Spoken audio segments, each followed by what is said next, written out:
नमस्कार, मैं विभा उपाध्याय आप सभी दर्शकों का अन्नदाता कार्यक्रम में स्वागत करती हूं। किसान बेहद परिश्रमी होते हैं।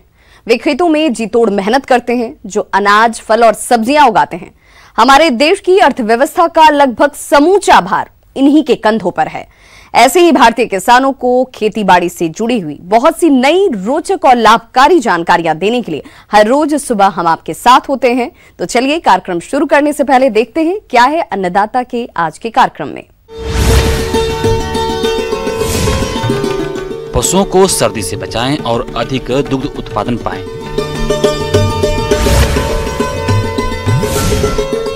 आलू की फसल में लगने वाले रोगों की पहचान और नियंत्रण के उपाय। अपने राज्य में कड़ाके की सर्दी पड़ रही है। ऐसे में मनुष्य और पशु पक्षियों का हाल बेहाल है। यदि बात पशुओं की करें तो इनका सर्दी में विशेष ध्यान देना होगा, तभी इनसे आशातीत दूध की प्राप्ति होगी। तो सर्दी के मौसम में पशुओं का रखरखाव कैसे करें, इसके बारे में जानकारी दे रहे हैं कृषि विज्ञान केंद्र काजरी जोधपुर के पशु विशेषज्ञ डॉक्टर सुभाष कच्छावा। सबसे पहले तो आपके आवास व्यवस्था इस हिसाब से होनी चाहिए कि ईस्ट वेस्ट कंडीशन में आपका पशु आवास होना चाहिए। तो पशुशाला की जो संरचना है उसका कंस्ट्रक्शन करते समय सबसे पहले ध्यान रखना चाहिए कि उसके पूर्व पश्चिम की तरफ डायरेक्शन में होना चाहिए, ताकि जो सुबह का सूरज है उसकी किरणें उस पशुशाला में आए। यदि आपका आवास व्यवस्था उस हिसाब से नहीं है तो आप उनको आपके उत्तर की दिशा में जो हवा चलती है और उसको चारों ओर से आप प्रोटेक्टेड करें। प्रोटेक्टेशन मतलब आप जो भी आपके स्थानीय संसाधन है, जैसे आपके गनी सैक हो गया यानी बोरी हो गया या कट्टे हो गए, उनका एक तिरपाल टाइप बिछा के उनको शाम के टाइम उसको ढक दो। ठंड के मौसम में पशुपालन करते समय पशुओं के आवास प्रबंधन पर खास ध्यान दें। पशुशाला के दरवाजे व खिड़कियों पर बोरे लगाकर सुरक्षित करें। जहां पशु विश्राम करते हैं वहां पुआल, भूसा, पेड़ों की पत्तियां बिछाना जरूरी है। सर्दी में पशुओं को सुबह 9 बजे से पहले और शाम को 5 बजे के बाद पशुशाला से बाहर न निकालें। शाम के समय ठंडक बढ़ने से पूर्व पशु को अंदर बांधें। सुबह धूप निकलने पर ही पशुओं को बाहर निकालें। इससे ज़्यादा ज़रूरी है, सबसे ज़्यादा ज़रूरी है छोटे बच्चे। छोटे बच्चों में इस मौसम में निमोनिया और दस्त की सबसे बड़ी समस्या है। यदि आप छोटे पशुओं का बड़े पशुओं से ज़्यादा छोटे पशुओं का ध्यान नहीं रहे, यदि किसी पशु में छोटे पशु में निमोनिया हो गया तो उसके 60 से 70% मरने की संभावना रहती है। तो सबसे ज़्यादा उसे छोटे बच्चों का ध्यान रखो। छोटे बच्चों के लिए आपके जो भी आवास है उसमें बंद रहना चाहिए, ताकि वो डायरेक्ट हवाओं के चपेट में नहीं आए। हवाओं के चपेट में नहीं आएगा तो उसमें निमोनिया की संभावना नहीं के बराबर होगी। दूसरा, आप पशुओं के खान पान, सर्दियों में विशेष डाइट की जरूरत, क्योंकि उसमें एनर्जी की ज़्यादा ज़रूरत पड़ती है, ताकत की ज़्यादा ज़रूरत पड़ती है कि आप उसके तेल की मात्रा बढ़ा सकते हो।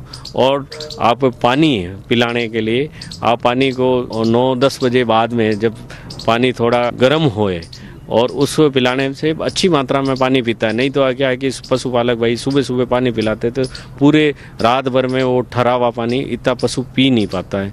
दूसरा है कि आपको शाम के टाइम, मान लो आपके चराने के लिए पशु ले जा रहे हो, तो उस चराने के लिए सूरज ढलने से पहले पहले आ जाओ, ताकि वो सर्दी से बचाया जा सके। सर्दी के मौसम में पशुओं को संतुलित आहार देना चाहिए। ठंड के मौसम में पशुओं को कभी भी ठंडा चारा व दाना नहीं देना चाहिए, क्योंकि इससे पशुओं को ठंड लग जाती है। पशुओं को ठंड से बचाव के लिए हरा चारा और मुख्य चारा 1 से 3 के अनुपात में मिलाकर खिलाना चाहिए। दुधारू गायों से अधिक दूध लेने के लिए उन्हें मिनरल मिक्सचर 50 ग्राम प्रतिदिन प्रति पशु चारे में मिलाकर दें। पशु को सप्ताह में 2 बार गुड़ जरूर खिलाएं। बिनौला, खल व खनिज मिश्रण का आहार में समावेश करें। साथ ही सेंधा नमक भी खिलाएं, ताकि पशु की पाचन शक्ति बनी रहे। उसके अलावा आपके जो जहाँ पे पशु बैठता है वहाँ का गीला कम से कम हो, तो आप उसके जो पशुशाला में जो रात भर में उसने गोबर पेशाब वगैरह किया उसको 4-5 तगारी उसके गीले मिट्टी को बाहर उसको सुखा दो और नई मिट्टी बिछा दो। इससे क्या है कि उत्पादन में आपके कोई फर्क नहीं पड़ेगा, आप यानी उसका पशु का सर्दी के प्रकोप से उत्पादन घटेगा नहीं। और दूसरी बात है कि सर्दियों में निमोनिया के साथ साथ दस्त की बच्चों में समस्या होती है। तो दस्त यदि किसी पशु में दस्त होती है निमोनिया से, तो उसके लिए आप निकटतम पशु चिकित्सक से या आपके जो भी संसाधन है उससे आपको सलाह लेके जल्दी से जल्दी उसके इलाज कराना चाहिए। यदि 2-3 दिन ही भी देरी हो गई तो उसमें मृत्यु दर के चांसेस बढ़ जाते हैं। और दूसरा है कि आप छोटे बच्चों में खान पान से यदि आप दूध चूंग रहा है तो दूध को 2-3 टाइम पिलाएं। साथ में यदि कोई पशु बाटा भी दे रहा है तो गुनगुना थोड़ा बाटा खिलाएं, ताकि वो अच्छी तरह से खाएगा और उसमें शरीर में अच्छी मात्रा में उसका पाचन होगा और पूरे शरीर में उससे ऊर्जा मिलेगी। ये मुख्य रूप से पशुपालकों को मेरी तरफ से सलाह है, उन सलाहों को माने और सर्दी में विशेष रूप से पशुओं का ध्यान रखें। किसान भाइयों, अभी तक आपने खेती से जुड़ी हुई बहुत सारी उपयोगी जानकारियां देखी। अब लेते हैं एक छोटा सा ब्रेक, जल्द लौटेंगे और कार्यक्रम में आगे भी है खेती बाड़ी से जुड़ी हुई बेहद महत्वपूर्ण जानकारियां, तो बने रहिए हमारे साथ।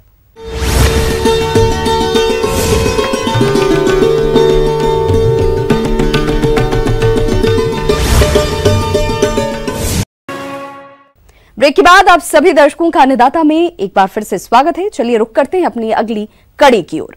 आलू की खेती अपने राज्य में मंडी में बेचने और घर में उपयोग करने के लिए किसान कमोवेश रूप से करते हैं, और इन दिनों मौसम परिवर्तन के चलते आलू की फसल में कई तरह के रोगों का प्रकोप देखा जा रहा है। तो आप इन रोगों की रोकथाम कैसे करेंगे, इसके लिए देखिए कार्यक्रम की यह प्रस्तुति। आलू में लगने वाले रोग एवं उससे हम लोग कैसे निजात पा सकते हैं। इसमें लगने वाले रोगों के नाम पहले हम लोग जान लें। जैसे पहला है अगेती झुलसा, जिसको अंग्रेजी में हम लोग अल्टरनेरिया ब्लाइट भी बोलते हैं। दूसरा महत्वपूर्ण बीमारी इसमें लगती है पछेती झुलसा, और एक आता है आपका कॉमन स्कैब, जो 5वां बीमारी महत्वपूर्ण में से आता है, कॉमन स्कैब। ये 5 बीमारियां हमारे देश में पूर्णतः रूप से आ भी सकती हैं, नहीं भी आ सकती हैं। ये निर्भर करता है कि तापमान और आर्द्रता कैसी है। जैसे पहला है अगेती झुलसा, तो इसके नाम से ही परिलक्षित हो रहा है कि अगेती झुलसा मतलब बुआई से 30 दिनों के अंदर ये बीमारी अगर आनी हो तो आ जाएगी।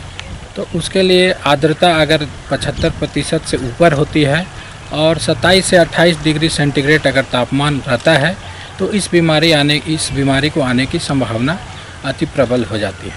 तो इसमें पहले हम लोग लक्षण के बारे में थोड़ी सी हम लोग जान लें।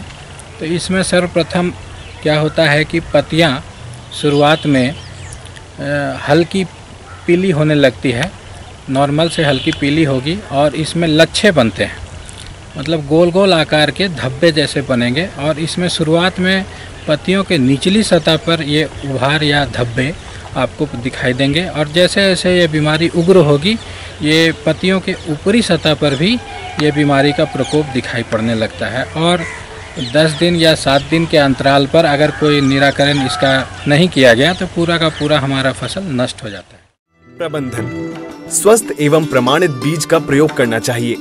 रोग रोधी प्रजातियां कुफरी सतलुज, कुफरी आनंद, कुफरी बादशाह, कुफरी चिप्सोना 1, चिप्सोना 2 तथा कुफरी सिंदूरी प्रजातियां उगानी चाहिए। बीमारी के अनुकूल मौसम होने पर सिंचाई बंद कर देनी चाहिए। रोग ग्रसित कंदों को भंडारण एवं फसल की बुवाई से पूर्व छांटकर अलग कर दें। बीमारी के लक्षण दिखाई देने से पूर्व मैंकोजेब रसायन की 2 किलोग्राम मात्रा प्रति हेक्टेयर की दर से 10 से 15 दिन के अंतराल पर छिड़काव करें। दूसरी बीमारी आती है पछेती झुलसा। जैसा कि इसका नाम है पछेती, मतलब ये थोड़ी समय लगता है इसको आने में। तो मतलब ये बुआई से करीब 60 दिन के पश्चात ही ये बीमारी का प्रकोप हमारे फसलों पर होता है, उसके पहले नहीं दिखाई पड़ती है। और देखते देखते अगर निराकरण नहीं करते हैं तो देखते देखते 3 से 4 दिनों में ही पूरी की पूरी फसल आपका नष्ट हो जाता है। तो ऐसा लगेगा कि कोई आदमी आया और खेत में आग लगा देने के बाद जैसा प्रतीत होता है उस तरह का लगेगा। इसीलिए इसको हम लोग पत्र लांछन या लाइट भी कह सकते हैं, मतलब जला हुआ जैसा प्रतीत इसमें होता है। तो इसमें भी आप निराकरण हेतु हम लोग मैनकोजेब एक दवा आती है जो डायथेन M45 के नाम से मिलता है, 2 ग्राम प्रति लीटर के हिसाब से, या हेक्टेयर में कहे तो 2 kg प्रति हेक्टेयर के हिसाब से हम लोग 800 लीटर पानी का घोल में मिश्रण करके इसको हम लोग छिड़क सकते हैं। तीसरी बीमारी एक आती है कॉमन स्कैब के नाम से। वो 2 प्रकार के होते हैं। जैसा कि नाम है स्कैब, मीन्स जो कंद होते हैं हमारे आलू के, उसका जो छिलका होता है, आवरण होता है, वो हल्का हल्का उखड़ने लगता है। इससे क्या होता है कि जब बाज़ार में आलू उपलब्ध होता है हार्वेस्टिंग के बाद, तो उसका मूल्य बहुत कम मिलता है किसान भाइयों को। और इसमें लक्षण की बात करें तो इसमें पौधे आपके स्वस्थ दिखेंगे, ऊपर से पौधे थोड़े स्वस्थ दिखेंगे लेकिन बौने रहेंगे, बढ़वार इसमें ज़्यादा नहीं होता है। और उसमें जब कंद बनने लगते हैं तब आप कंद निकाल के देखेंगे 2-4, तो उसमें देखेंगे भूरे कलर का हल्का हल्का स्पॉट दिखेगा कंद पर, और या तो काला कलर का, काले रंग का उसमें हल्का हल्का खुरखुरा रंग का या खुरखुरा तरह का उसमें धब्बे दिखाई पड़ेंगे छोटे छोटे। तो इसमें 2 प्रकार के हैं, या तो भूरे रंग के दिखाई पड़ सकते हैं, इसको हम लोग बोलते हैं कॉमन स्कैब, या अगर काला काला धब्बा उसमें दिखाई दे रहा है कंद पर तो उसको हम लोग कह सकते हैं ये ब्लैक स्कैब है। प्रबंधन: स्वस्थ एवं रोग रहित कंदों की बुआई करनी चाहिए।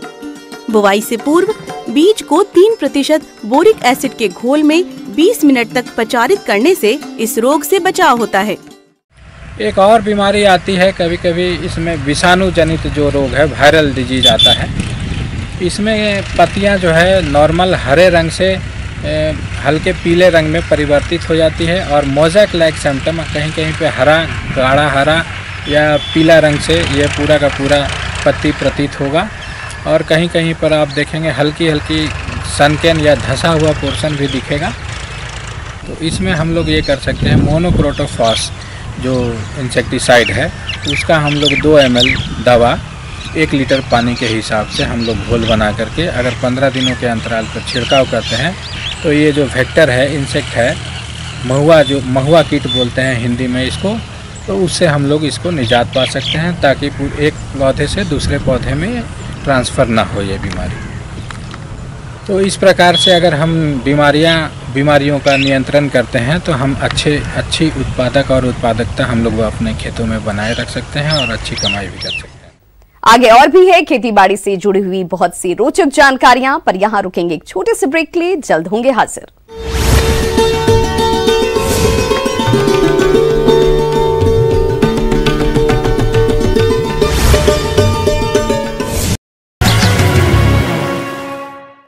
ब्रेक के बाद एक बार फिर से आप सभी दर्शकों का अन्नदाता कार्यक्रम में स्वागत है। बढ़ते हैं अपनी अगली प्रस्तुति की ओर।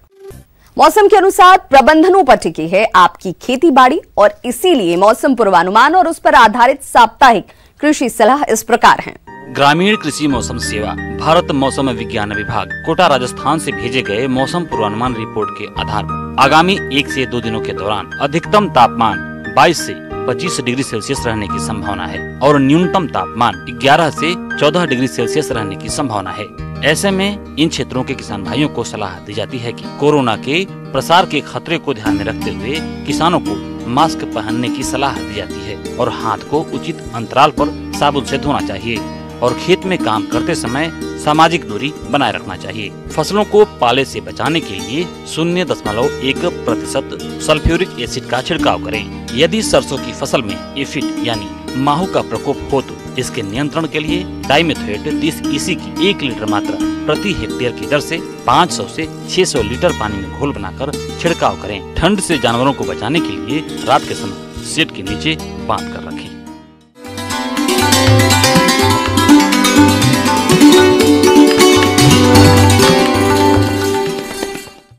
अन्नदाता हेल्पलाइन निशुल्क फोन संपर्क सेवा के माध्यम से आपके द्वारा पूछे गए प्रश्नों में से 1 या 2 महत्वपूर्ण प्रश्न को हम अपने कार्यक्रम में शामिल करते हैं और इसी के तहत आज का चयनित प्रश्न और उसका जवाब इस प्रकार है। आज की अन्नदाता हेल्पलाइन में हमने जिस प्रश्न को शामिल किया है उसे पूछा है मथानिया जिला जोधपुर के राजेंद्र सिंह। आपने बेर के बाग से अधिक फलोत्पादन के लिए बाग में किए जाने वाले जरूरी कार्यों पर जानकारी चाहिए है, तो इसके लिए देखिए कार्यक्रम का यह अंश। बारिश जहाँ ज्यादा होती है तो घास भी बहुत ज्यादा हो जाती है बगीचे में, तो जो बीच में जगह बचती है उसमें हम हैरो चलवा के उसकी मतलब मिट्टी में मिला देते हैं घास को और थावलों को साफ रखते हैं। एक बात ये भी ध्यान रखें कि कोई भी शाखाएं जमीन से नहीं टकरानी चाहिए, मतलब क्योंकि सॉइल सरफेस से जो शाखा टच होती है उसमें जो सॉइल बोर्न डिजीज है वो उनके आने के चांसेस ज़्यादा रहते हैं। इसलिए कोई भी फल वृक्ष का बगीचा हो उसमें ये विशेष ध्यान रखें कि जमीन से लगती हुई कोई शाखाएं हैं तो उनको काट दें। किसान भाइयों, फलों में बेर को गरीबों का मेवा कहा जाता है क्योंकि इसमें कई तरह के विटामिन, कैल्शियम, फास्फोरस और आयरन, खनिज लवण प्रचुर मात्रा में पाए जाते हैं। इसके अलावा इसका फल काफी सस्ता होता है और आसानी से सभी जगह पर मिल जाता है।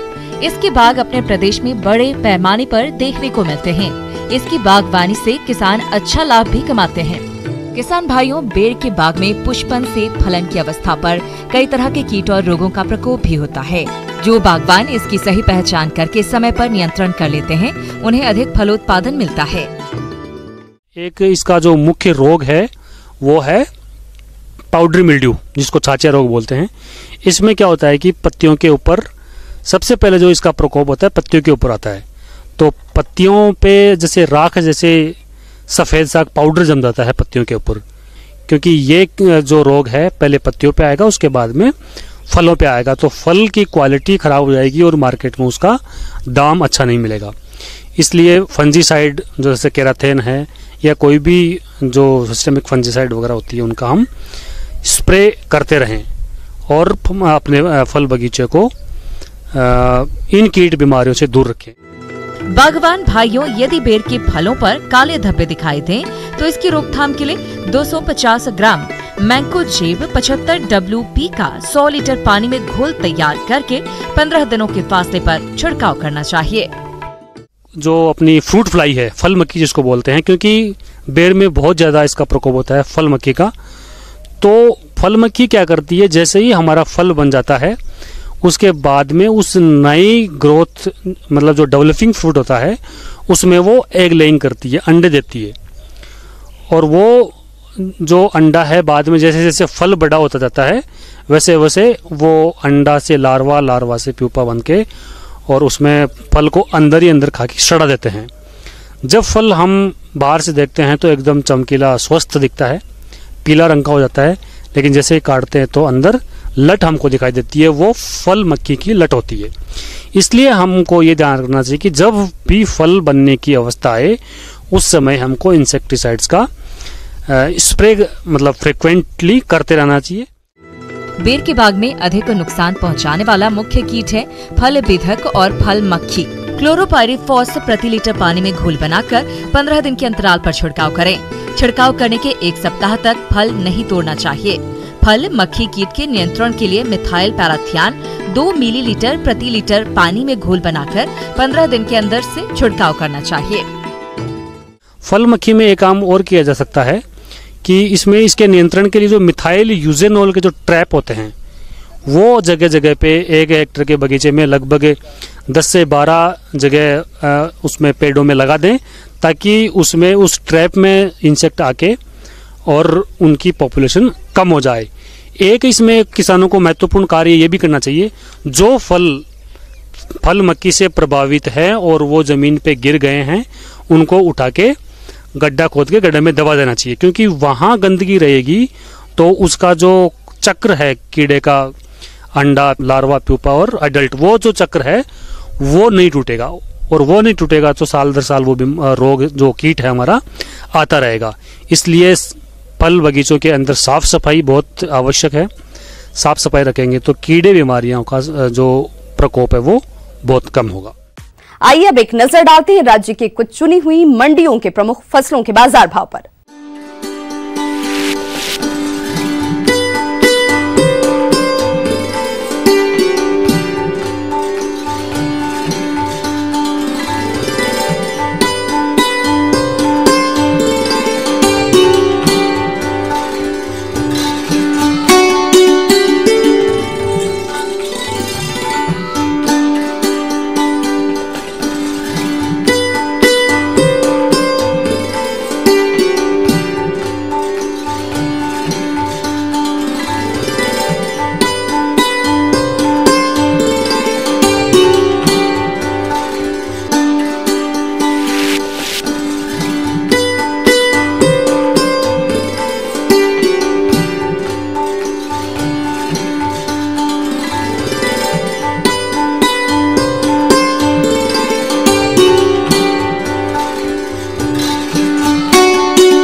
किसान भाइयों, अन्नदाता आपकी सेवा के लिए संकल्परत है। कृषि संबंधित समस्या और सुझावों के लिए आप हमें इस पते पर संपर्क कर सकते हैं। प्रोड्यूसर अन्नदाता, news 18 Rajasthan, Ramoji film city, Hyderabad 501512। साथ ही आप हमें ईमेल भी कर सकते हैं। हमारा ईमेल आईडी है p18annadatarajasthan@news18.com। इसके अतिरिक्त आप हमें निःशुल्क हेल्पलाइन नंबर 180041912555 पर सोमवार से शनिवार सुबह 10 से शाम 4 बजे के बीच संपर्क भी कर सकते हैं। किसान भाइयों, अब समय हो रहा है आपसे विदा लेने का, तो हमारी अन्नदाता टीम को दीजिए इजाजत। कल फिर से होगी आपसे मुलाकात कृषि संबंधित कुछ और महत्वपूर्ण जानकारियों के साथ। नमस्कार।